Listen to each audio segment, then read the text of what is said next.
But this is how assumptions can take us in a direction that's not all that healthy, even though they're meant to help us.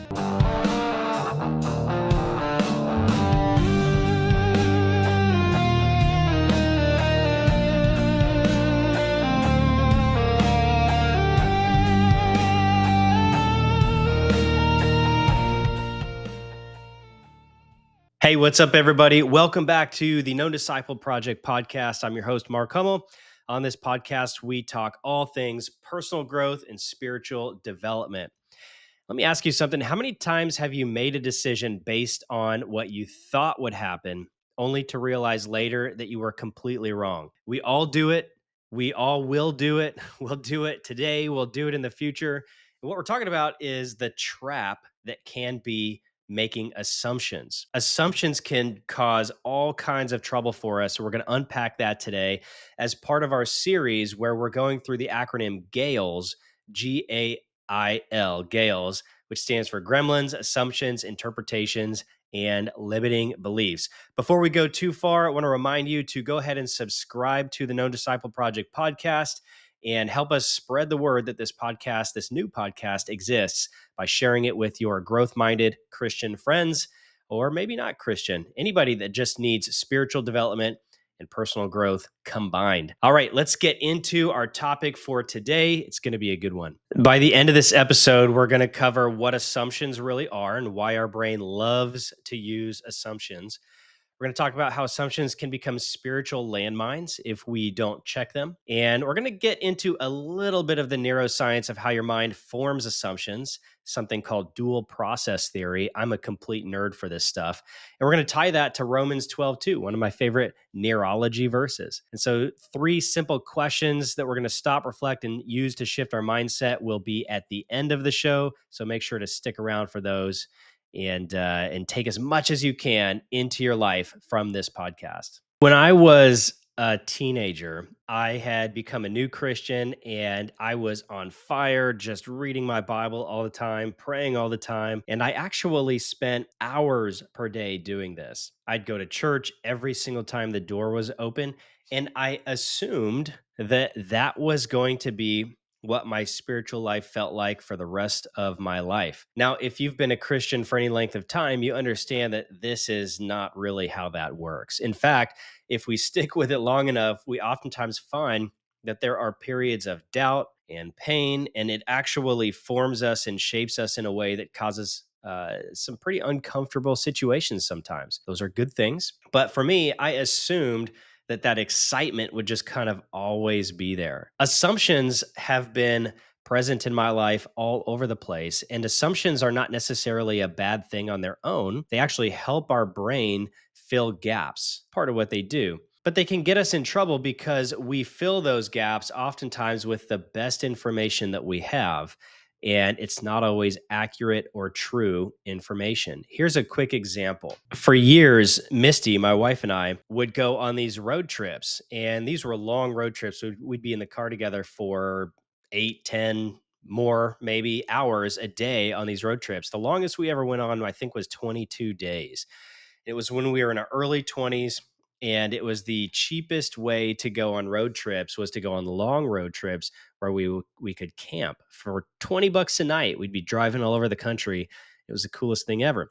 But on these road trips, I would just talk and talk and talk because I'm a verbal processor. And once my mouth starts moving, it's difficult for me to stop as I process thought and things just start forming. And I paint pictures with my words. Not so for Misty. For Misty, she would sit in the passenger seat because I always like to drive.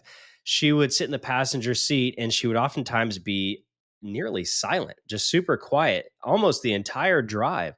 And for several years, I just assumed that perhaps my conversations weren't super engaging, or maybe she didn't really care about the things I was talking about. And these assumptions led me to think that there was some kind of gap in our marriage. Now, it didn't necessarily cause any problems. I don't want to paint that picture, but it did cause some chaos in my mind where I was trying to solve this riddle, this puzzle. Like, okay, what should I talk about? And I found myself saying things like, okay, I'm done talking. You talk. You come up with a topic. And she would go, I thought we were talking.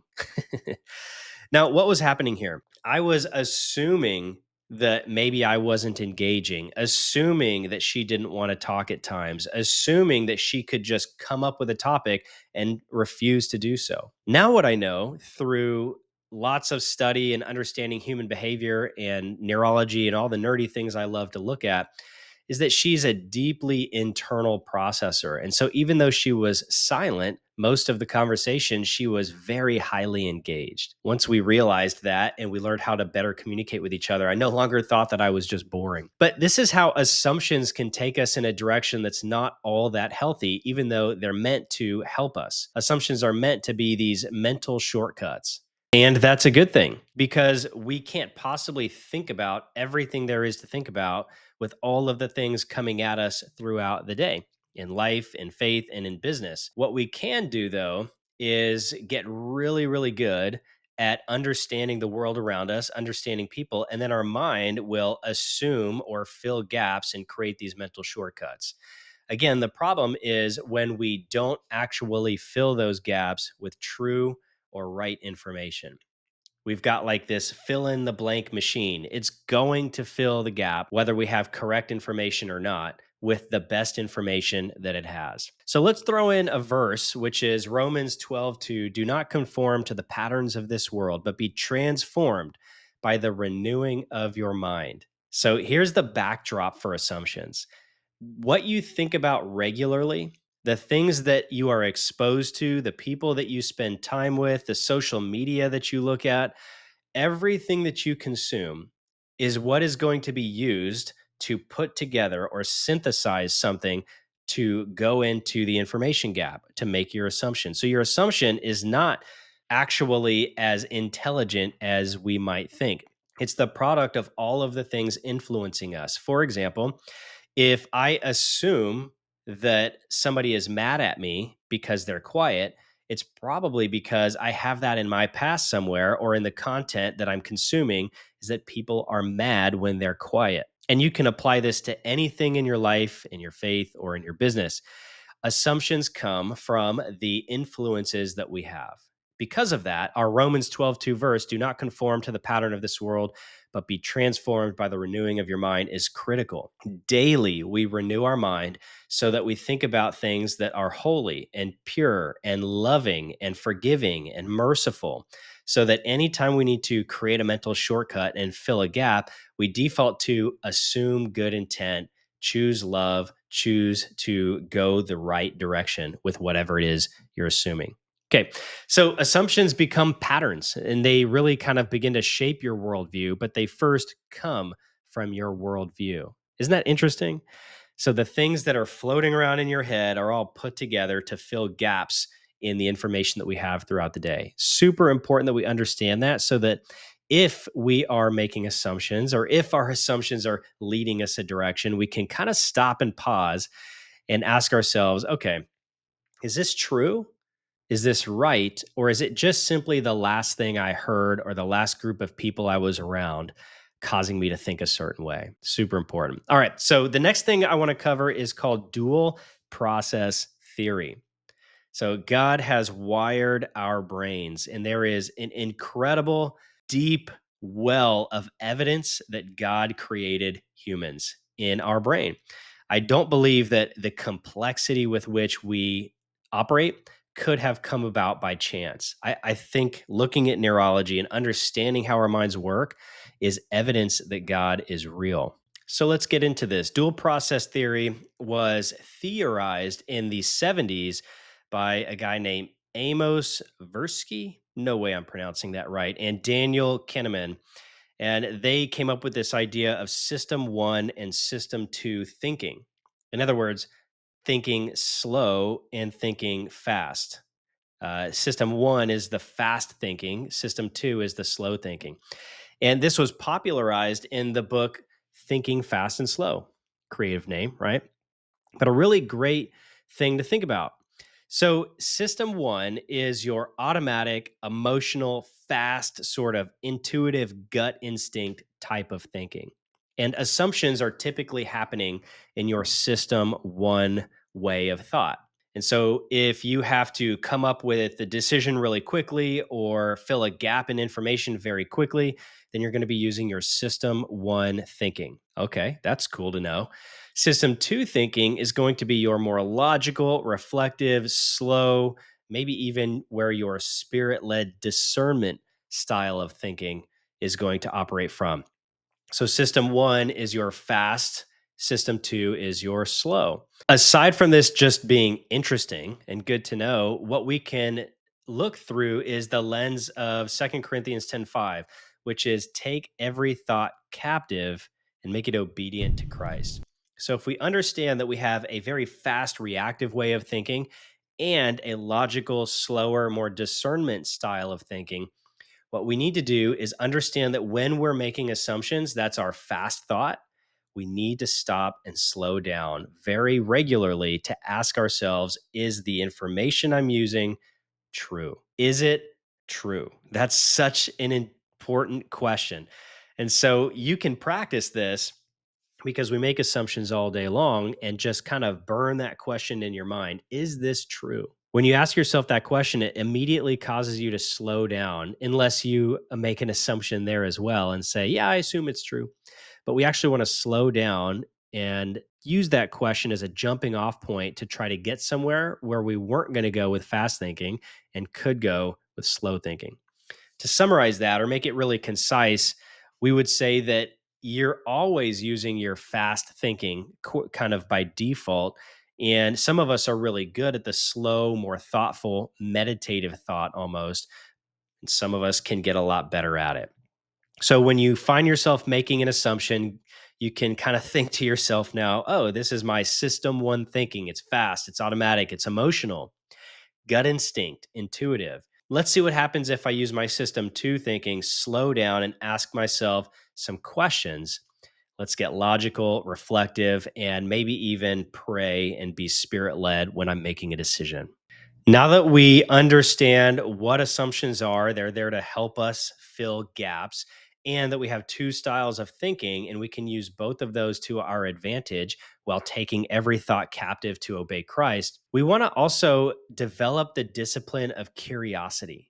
And this is what's most important that you take out of this podcast today. Curiosity replaces assumptions. Where assumptions are meant to fill gaps and they're not bad all by themselves, they can get us into trouble.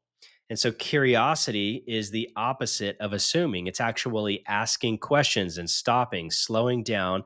Again, starting with a question like, is this true? You could keep that going. What else might be true?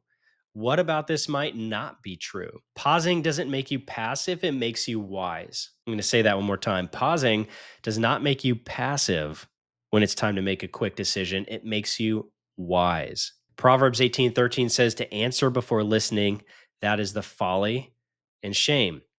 That is folly and shame, to answer before listening.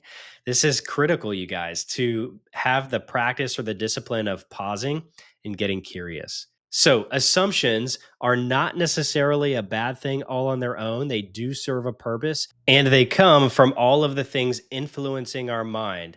The assumptions we make are the product of the people and the things that we allow to influence us. Not only that, but we are called to capture every thought, make it obedient to Christ.